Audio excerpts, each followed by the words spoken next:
बंदी छोड़ सतगुरु रामपाल जी परमेश्वर जी की जय हो। परमात्मा के सभी प्यारी आत्माओं को मुझ पवन दास का सत्साई। पुण्यात्माओं, ये दिल्ली से कुशाल दास जी हैं। दास ने कल एक पोस्टर बनाया था जिसमें परमेश्वर की यथार्थ भक्ति विधि के विषय में उन्हीं के ज्ञान आधार से कुछ बातें उसमें लिखी थी कि अब वो समय नहीं रहा है कि हम इन आरतियों को, इन मंत्रों को गाते गाते, उठते चलते बैठते, नहाते धोते खाते पीते हम करें। ठीक है, आप जिन नहाते धोते खाते उठते पैरते भी कर सकते हैं, इसमें कोई दोष नहीं है। लेकिन परमेश्वर ने 27 साल से हमें जो ज्ञान दिया है, जो भक्ति मार्ग की जानकारी दी है, जो आत्म कल्याण का मार्ग प्रशस्त किया है, अब आप और हम कोई बालक नहीं हैं, हम कोई बच्चे नहीं हैं, नादान नहीं हैं जो हम परमेश्वर के संकेतों को ना समझें। क्या कहा परमेश्वर की वाणी में? 5 पहर धंधे गया, 3 पहर गया सोए, 1 पहर हरि नाम बिन तेरी मुक्ति कहाँ से होई। यानी टोटल 24 घंटे में 8 पहर होते हैं। तो परमात्मा कहते हैं 5 पहर तो तूने तेरे काम धंधे में व्यतीत कर दिए, और 3 पहर तू सो गया। तो बता भैया, तेरी मुक्ति कहाँ से होगी अगर 1 पहर भी परमात्मा की भक्ति नहीं करेगा इन 8 पहर में से। और 1 पहर का समय परमात्मा ने बताया 3 घंटे का, और 3 घंटे में परमात्मा ने बताया कि 3 घंटे में क्या क्या आता है। 3 घंटे में परमात्मा ने बताया कि 48 मिनट की सुबह की आरती, 16-17 मिनट की दोपहर की आरती, और 35-36 मिनट की शाम की आरती। तकरीबन ये हो गया आपका 1.5 घंटा। उसके बाद परमात्मा ने बताया आधे घंटे के आपके जो मंत्र होते हैं, प्रथम मंत्र, वो हो गया 2 घंटा। और 1 घंटा परमात्मा ने बताया यदि तू सतनाम का जाप भी कर लेगा तो ये तेरा पूरा 1 पहर हो जाता है। यानी 3 घंटे हो गए तेरे। ये तो परमात्मा ने मिनिमम बताया कि अगर तू इस काल लोक में, तेरे इस व्यस्त जीवन में, व्यस्त दिनचर्या में, यदि तू 3 घंटे का भी समय निकाल लेगा। अब समय निकालने का मतलब ये नहीं है कि हम बाथरूम में जाके बैठ गए और वहां जाके हम मंत्र कर रहे हैं और लेटरिन भी कर रहे हैं। हम लोग जो है अपने कपड़े भी धो रहे हैं और वहां जाके हम अपनी मोबाइल में आरती लगा के हम बैठ गए, वो नहीं बताया परमात्मा ने। 1 पहर हरि भक्ति बिन तेरी मुक्ति कहां से। 3 घंटे का समय आपको निकालना पड़ेगा, चाहे आप कितनी भी कोशिश करके निकालो। और पुण्यात्माओं, परमात्मा कहते हैं नर संसारी लगन में दुख सह करोड़ा। यानी एक व्यक्ति अपने काम धंधे में, रोजी रोटी के लिए, हैं, अपने खर्चे पूर्ति के लिए, परमात्मा कहते हैं करोड़ों दुख वहन करता है। करोड़ों नर संसारी लगन में दुख सह करोड़ा। और फिर परमात्मा कहते हैं कि परमार्थ के कारण, यानी इस भक्ति के कारण, अपने आत्म कल्याण के लिए जितना सहो उतना थोड़ा। तो क्या आप 3 घंटे का समय नहीं निकाल सकते? क्या आप लोग सुबह दोपहर शाम की आरती बैठ के नहीं कर सकते? बहुत ज्यादा बिजी हो गए हो भाई, अनिल अंबानी बन गए हो इस माया के पीछे, भौतिकतावाद में, सांसारिक वस्तुओं की इच्छा पूर्ति के लिए अनिल अंबानी बन गए हो आप। जो आप अपने आत्म कल्याण के लिए इस परमेश्वर के मार्गदर्शन में 3 घंटे का भी समय नहीं निकाल सकते। आप अपनी ड्यूटी करते हो, आप लोग 12-12 घंटे का समय निकालते हो। क्यों भाई? क्योंकि आपको प्रत्यक्ष दिखाई दे रहा है कि मुझे महीने में 20,000 रुपये मिलेगा। इसलिए आप वहां पे बैल की तरह, गधे की तरह, जिस भी फैक्ट्री में, कंपनी में आप लोग 12-12 घंटे काम करते हो और कोशिश करते हो कि मुझे 2 घंटे का और टाइम और मिल जाए, वो भी आप बैल की तरह काम करोगे। क्यों? क्योंकि आपको दिख रहा है कि मुझे 20,000 रुपये मिलेगा और टाइम का 500 रुपया एक्स्ट्रा मिलेगा। इसलिए आप और हम वहां पे बैल की तरह सारा दिन गधा घिसाई करते हैं। क्यों भाई? वो मजदूरी क्या आप जिस सोते सोते नहीं कर सकते? आप वो मजदूरी, वो फैक्ट्री का काम आप जी लेटरिन में बैठे बैठे क्यों नहीं करते? वो फैक्ट्री का काम आप अपने घर पे कपड़े धोते धोते क्यों नहीं करते? वो फैक्ट्री का काम आप रात को सोते सोते क्यों नहीं करते? क्योंकि नहीं कर सकते। यहां का विधान है, यहां का नियम है। आपने वो गधा घिसाई उस फैक्ट्री में जाके ही करनी पड़ेगी। क्यों? क्योंकि आपको पता है कि मुझे महीने का 20,000 रुपये मिलेगा। लेकिन ये भक्ति मार्ग, ये सूक्ष्म मार्ग है, इसमें पैसा दिखाई नहीं देता, इसमें भक्ति धन दिखाई नहीं देता। इसलिए हम इसमें नागा कर जाते हैं, हम इसमें आलस्य कर जाते हैं। अरे, आप अपने बच्चे को 20 साल तक फ्री छोड़ देते हो, कोई काम नहीं करवाते, उल्टा उसके ऊपर पैसा बर्बाद करते हो, आप उसको समय देते हो। क्यों भाई, क्यों?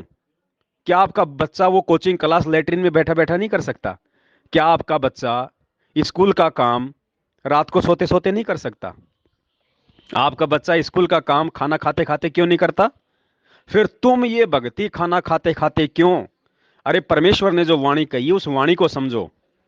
परमात्मा कहते हैं, नाम सही नाम उठत नाम बैठत नाम सोवत जाग बे, नाम खाते नाम पीते नाम सेती लाग बे।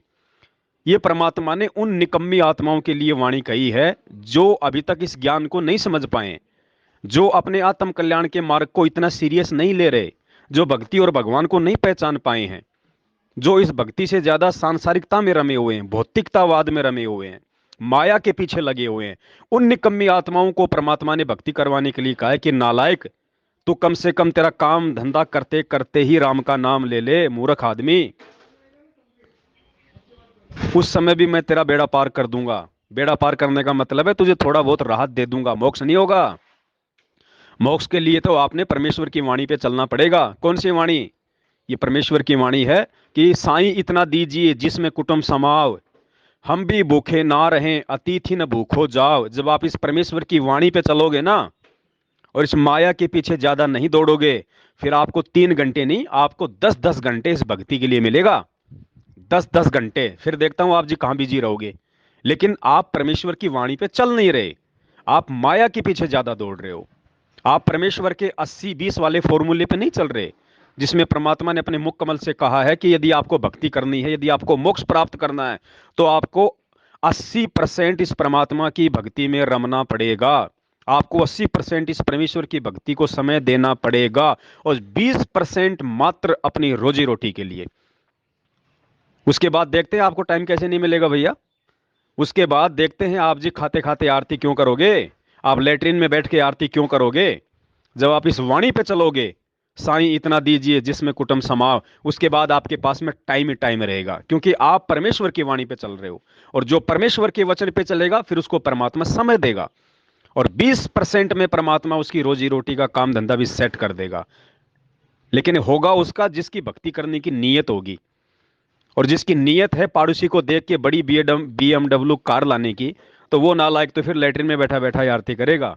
वो परमेश्वर की वाणियों पे नहीं चल सकता, परमेश्वर के वचन पे नहीं चल सकता। भाई, ये पुण्यात्माओं, इस समय जो भक्ति की जानकारी आपको जो ये दी जाएंगी कि भाई वास्तविक विधि तो ये है। बाकी तो हम चाहे जो मर्जी करें, चाहे हम भक्ति ना करें, परमात्मा को जबरदस्ती तो हाथ पकड़ के भक्ति नहीं करवाएगा ना। वास्तविक विधि ये है, हमारा गुरु सामने हमें जो वीडियो में जो आरती डाल के दी हुई है, वो आरती कोई हम हमारे करने के लिए नहीं है। वो आरती हमारे लिए एक शिक्षा है। गुरुदेव कह रहे हैं कि नालायक, जैसे मैं एक भगत की भूमिका में अपने गुरुदेव के लिए देख कैसे हाथ में भक्ति बोध पुस्तक लेके और बैठ के आरती कर रहा हूं तीनों समय की। नालायक, जब तक तू मेरे लिए इस प्रकार से आरती नहीं करेगा, अपने मुख से ये पुस्तक हाथ में लेके, या जैसे आजकल मोबाइल में PDF आ जाती हैं, जब तक तू समय निकाल के भक्ति नहीं करेगा, तब तक तेरा कैसे बेड़ा पार होगा। और एक बात बताओ पुण्यात्माओं, आप 12 घंटे कहीं किसी कंपनी में काम करते हो, मजदूरी करते हो, क्या कंपनी वाले आपको 1 घंटे का आराम नहीं देते? क्यों देते हो 1 घंटे का आराम आपको? भोजन करने के लिए, थोड़ा सा आराम करने के लिए। तो जब एक कंपनी वाला आपको समय देता है कि आप आराम से बैठ के खाना खा सको, वरना कंपनी वाला भी ये बोल देगा कि भैया ये फैक्ट्री भी काम करता रहे, ये मशीन भी चलाता रहे, और अपना भोजन भी करता रहे। क्या है किसी कंपनी में ऐसा रूल? नहीं है ना। तो इस परमात्मा की भक्ति में क्यों तुम ऐसे नागा कर रहे हो? जब परमात्मा की भक्ति की बात आती है, तो तुम कहते हो कि भैया काम करते करते भक्ति कर लो, काम करते करते आरती कर लो, मालिक की वाणियों पे ध्यान रखो। अब तुम बड़े मार्कंडे ऋषि हो, जो तुम अपना काम करते करते तुम परमात्मा की वाणियों पे ध्यान रख लोगे। तो भाई साहब, इस समय ऐसी उत्पात, ऐसे कुविचार, ऐसी छोटी सोच उसी आत्मा के मन में आएंगी कि भैया काम करते करते भक्ति कर लो, काम करते करते आरती कर लो, चाहे गुरु जी के वीडियो के साथ कर लो, चाहे भक्ति बोध के साथ कर लो, वाणी पे ध्यान रखना है। इस समय उसी निकम्मी आत्मा के मन में ऐसे विचार, ऐसे सवाल आएंगे जो अभी भी परमेश्वर की वाणियों पे नहीं चल रहा है, जो माया जोड़ने में लगा हुआ है, जो भौतिकतावाद में फंसा हुआ है, जो सांसारिकता में रमा हुआ है, जो साईं इतना दीजिए जिसमें कुटुंब समाव इस वाणी पे चलने का प्रयास भी नहीं कर रहा, ऐसी आत्माओं के ऊपर काल का इस समय पहरा है। उनको ये भक्ति वक्ति की बातें अच्छी नहीं लगेंगी। उनको तीनों समय की आरती जब बैठ के करने की कोई बात कहेगा तो उनको अच्छी नहीं लगेगी। उनके अंदर कीड़े से दौड़ेंगे कि ऐसा क्यों कह रहा है, ये ऐसा क्यों कह रहा है बैठ के आरती करने के लिए। क्यों? क्योंकि उसके अंदर मन का प्रभाव ज्यादा है। मन उसको बैठने नहीं देता, क्योंकि उसके अंदर वो धैर्य वाला गुण है ही नहीं। परमेश्वर ने जो गुण दिया है, शील, संतोष, विवेक, दया, क्षमा, उसके अंदर वो शील वाला गुण नहीं है, धैर्य नहीं है उसके अंदर। वो 1 घंटा नहीं बैठ सकता इस भगवान के लिए। वो 4 घंटा अपनी रोजी रोटी के लिए कहीं माथापच्ची कर लेगा, दूसरे आदमी को कंपनी का प्लान समझाने में लगा देगा, लेकिन इस परमेश्वर की भक्ति में उसके लिए आधा घंटा निकालना भी महाभारत हो जाएगा। क्यों?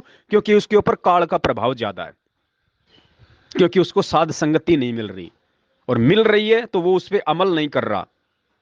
तो पुण्यात्माओं, इस समय ऐसे कोई विचार उन्हीं आत्माओं के मन में उत्पन्न होंगे जिनके ऊपर काल का प्रभाव ज्यादा है। वरना अगर मोक्ष प्राप्त करना है तो नीचे ये परमात्मा का वीडियो ध्यान से सुन लेना। गुरुदेव ने स्पष्ट कह रखा है, 80-20 का फॉर्मूला है। 80% भक्ति में, और जब आप 80% भक्ति में जाओगे तो क्या आप जी फिर खाते पीते आरती करोगे? 80% जब आपको परमात्मा समय दे रहा है, या आप जब 80% समय निकालोगे तो उसके बाद क्या आपके पास में समय नहीं रहेगा बैठ के आरती करने के लिए, बैठ के मंत्र करने के लिए? भगवान उसी समय मिलेगा जब माया के पीछे हम कम भागेंगे। अब हम 90% समय माया जोड़ने में लाते हैं और 10% समय हम वैसे बर्बाद किया करते थे। अब शुरुआत जब होती है आप जी की, आपका 10% समय ही मालिक के चरणों में प्रारंभ होता है। फिर धीरे धीरे आपको ज्ञान चला जाता है, फिर 50-50 हो जाता है, और कुछ दिनों में जब परमात्मा की कृपा होती चली जाएगी, आपको ज्ञान हो जाएगा, फिर तो 80-20 हो जाएगा। और 80-20 होने पर ही हम सतलोक जा सकेंगे, क्योंकि 20% तो यहाँ संसारिक कार्य मालिक ने अलाउड कर ही रखे हैं, इसमें करना ही पड़ेगा। इल्ले से रजक होता है, यानी परमात्मा की मदद फिर करता है कोई कारण बना के। अरे मैं तो ये कहता हूं, इस समय अगर कोई गाड़ी की ड्राइविंग करता है ना, और जब दोपहर की आरती का समय आ गया, रोक दो गाड़ी को, 17 मिनट के लिए गाड़ी को साइड में लगा दो, बैठ के मालिक की आरती करो। अरे क्या जब तुम्हारे मन में चाय पीने की इच्छा होती है तो तुम आधी घंटा गाड़ी रोड पे नहीं लगाते? वो मन की खुराक के लिए तो तुमने आधी घंटा रोड पे गाड़ी लगा दी, और जब बात आती है असुर निकंदन रमैनी करने की, संध्या आरती करने की, तो तुम सोचते हो कि गाड़ी चलाते चलाते कर लूं। ये मन का प्रभाव है, मन का प्रभाव, इसको रोकना पड़ेगा। अगर 2022 और इससे आगे वाले विनाशकारी समय में यदि आपको इस भक्ति मार्ग पे टिके रहना है तो, नहीं तो ऐसे जाओगे जैसे गधे के सिर से सींग। इस मार्ग में नहीं टिक पाओगे। समय निकालना पड़ेगा भाई साहब, आदत बनानी पड़ेगी। हर चीज को परमात्मा नहीं समझाएगा, कुछ बातें परमात्मा साथ संगतियों के लिए छोड़ता है, अपने बच्चों के लिए छोड़ता है, ताकि आपस में साथ संगति के माध्यम से वो डिस्कस करें, एक दूसरे भाई बहनों को समझाएं। ये नागापन अब इस भक्ति मार्ग में आगे नहीं चलेगा। 27 साल से बहुत नागापन कर लिया, और हमारे इसी नागापन से दुखी होकर आज परमात्मा जेल में बैठा है कि नालायकों को खुद ठोकर खाने दो, तब इनकी बुद्धि में ये बातें समाएंगी। तो ये दास की विनती है, ऐसी आत्माओं से आप बिल्कुल दूर रहें, ऐसी आत्माओं से अपना संपर्क तोड़ दें जो आत्माएं परमेश्वर के वचन पे चलने के बजाय भौतिकतावाद में ज्यादा रमी हुई है। सत साहेब, जय हो बंदी छोड़ की।